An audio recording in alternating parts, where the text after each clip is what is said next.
नमस्कार दोस्तों। तो अगर हम बात करें आज के सेशन की, तो आज का सेशन काफ़ी वोलेटाइल रहा।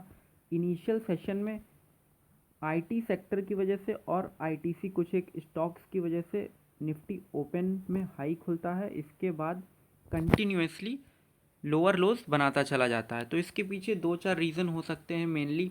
आपका एक तो एफआईआई की कंटिन्यूस सेलिंग है, जो कि हो सकता है पॉसिबिलिटी है कि वो चाइनीज़ स्टॉक्स में इन्वेस्ट कर रहे हों। इसके साथ ही दूसरा रीज़न ये हो सकता है कि वैल्यूएशन काफ़ी हाई है mid cap and small cap में, और अगर अर्निंग को मैच नहीं कर पाती वैल्यूएशन, तो कहीं ना कहीं हमें टाइम करेक्शन या पॉइंट करेक्शन देखने को मिल सकता है, प्राइस करेक्शन देखने को मिल सकता है। इसके साथ ही जो तीसरा फैक्टर हो सकता है वो जियोपॉलिटिकल की वजह से हो सकता है। जो जियोपॉलिटिकल क्राइसिस चल रही है उसमें ब्रेंट क्रूड जो ऑयल है उसके प्राइसेस काफ़ी बढ़ गए हैं अनिश्चितता के कारण, अनसर्टेनिटी के कारण। इसके लिए भी वॉलेटिलिटी ज़्यादा हाई हो रही है।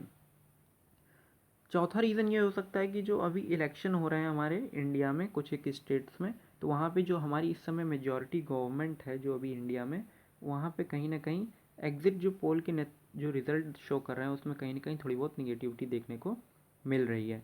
तो ये कुछ एक रीज़न है जिसकी वजह से यहाँ पे वोलेटिलिटी हाई देखने को मिल रही है। तो बात करते हैं अगर हम पहले स्टॉक की, तो पहला स्टॉक है शक्ति पंप्स। तो यहाँ पे शक्ति पंप्स ने अनाउंस किया है बोनस।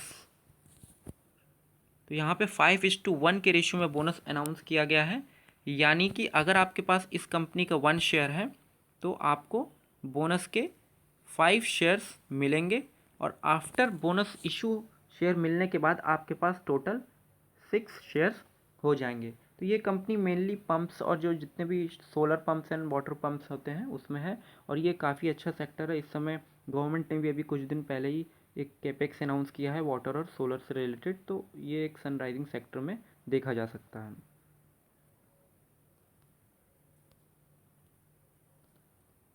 तो बात करते हैं अब तीसरे स्टॉक की। जो तीसरा स्टॉक है हमारा वरुण बेवरेजेस। तो यहाँ पे अच्छी खासी आज गिरावट देखने को मिली, कंटिन्यूसली लोअर लोज बनाता चला गया। यहाँ पे इसके बाद थोड़ा सा सपोर्ट लिया 540 के आसपास, जो कि एक मेजर सपोर्ट है इसका। इसके पीछे रीज़न मेनली अगर देखा जाए तो एक अपडेट आती है कंपनी की तरफ से, जिसमें कंपनी क्यूआईपी के थ्रू रेज़ करना चाहती है फ़ंड। तो यहाँ पे इन्वेस्टर को थोड़ा संदेह है कि क्यों करना चाहती है, इसके पीछे रीज़न है, क्योंकि कोई रीज़न नहीं दिया है कंपनी ने।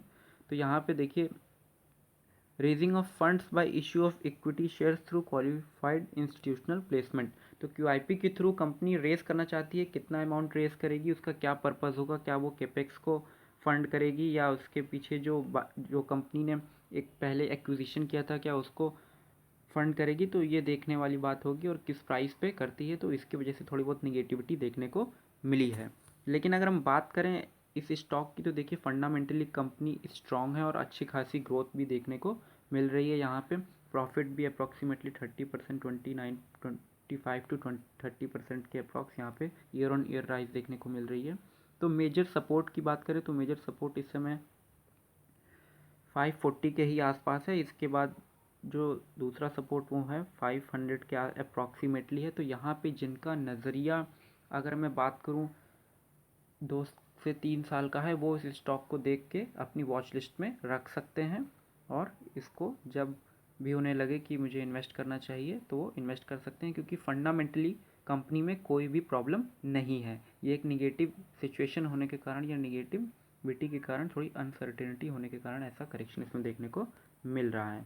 तो अब हम बात करते हैं चौथे स्टॉक की, तीसरे स्टॉक की। तो तीसरा स्टॉक है आईटीसी। तो यहाँ पे आईटीसी में एक न्यूज़ है डीमर्जर को लेकर। तो यहाँ पे कंपनी ने अपडेट दिया है डीमर्जर से रिलेटेड यहाँ पे न्यूज़ है। तो जैसे कि आपको पता होगा कि आईटीसी ने डीमर्जर अनाउंस किया है अपने होटल बिजनेस का।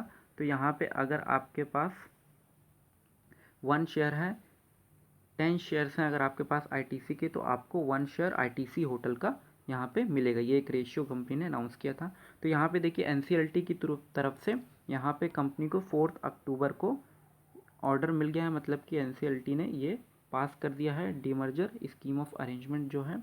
अब इसके बाद क्या करेगी कंपनी, ये जो ऑफिशियल जो डॉक्यूमेंट है इस NCLT का ऑर्डर का, इसको company ROC register of company में सबमिट करेगी तो उस दिन से इफ़ेक्टिव हो जाएगा ये डीमर्जर। तो जैसे ही वो डेट आएगी, लगभग 1 मंथ होता है अप्रॉक्सीमेटली अगर देखें तो अगर आप देखें तो आज के दिन 7 अक्टूबर है, तो हो सकता है 10 नवंबर से पहले कहीं ना कहीं इफ़ेक्टिव डेट देखने को मिल जाएगी, जिस दिन से ये चालू हो जाएगा, स्कीम ऑफ अरेंजमेंट इफ़ेक्टिव हो जाएगी। तो ये रेशियो ध्यान रखिएगा, 10:1 का रेशियो है। इसके बाद करते हैं हम सेनको गोल्ड की। तो यहाँ देखिए सेनको गोल्ड की तरफ से एक अपडेट आया था कि फ़ंड रेज़ करेगी कंपनी। तो कंपनी ने डिसाइड किया था कि 500 crore rupees company fund raise करने वाली है। इसके पीछे मेनली जो कंपनी का रीज़न था, उनके जो CEO थे उन्होंने कहा है कि मेनली वो फंड करना चाहते हैं जो भी कैपेक्स करेंगे स्टोर्स को ओपन करने के लिए। तो 18 to 20 स्टोर्स वो पर एनम वो स्टोर इंक्रीज़ करना चाहते हैं। तो इसकी वजह से ये कैपेक्स किया जा रहा है।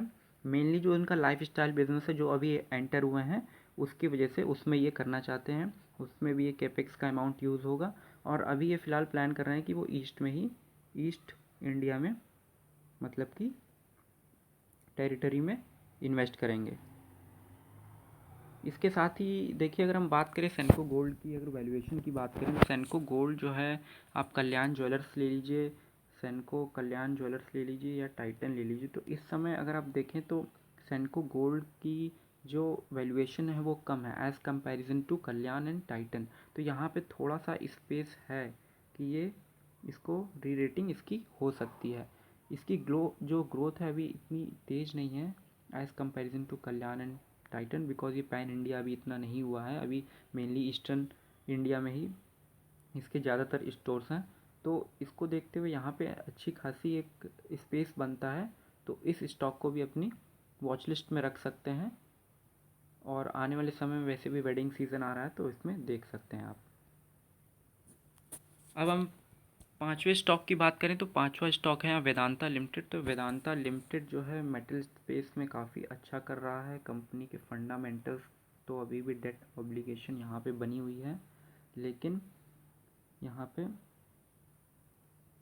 कंपनी की एक है जो ब्रोकरेज हाउस है, उसने यहाँ पे एक अनुमानित टारगेट दिया है कि कंपनी अच्छा कर रही है, किस फैक्टर से, तो वो देख लेते हैं हम। यहाँ पे आज 2% का अप्रॉक्सीमेटली फॉल देखने को मिला है। और मेटल सेक्टर अच्छा कर रहा है क्योंकि लग्जमबर्ग मेटल एक्सचेंज में जितने भी मेटल्स के प्राइजेस वो काफ़ी अच्छा कर रहे हैं। और चाइनीज़ इकॉनमी अगर अच्छा करती है तो मेटल्स हमेशा अच्छा करते हैं, क्योंकि चाइनीज़ इकॉनमी जो है वो मेटल्स का इतना खपत करती है कि सारे के सारे प्राइजेस जो मेटल्स के हैं वो इंक्रीज़ हो जाते हैं अगर चाइनीज़ इकॉनमी अच्छा करती है। तो इसके पीछे मेन रीज़न ये है कि जैसे ही चाइना ने वहाँ पे जैसे ही कैपेक्स चालू हुआ है और जितनी भी तेज़ी आ रही है स्टॉक मार्केट में, उसकी वजह से यहाँ पे मेटल के प्राइसेस काफ़ी बढ़ गए हैं LME में।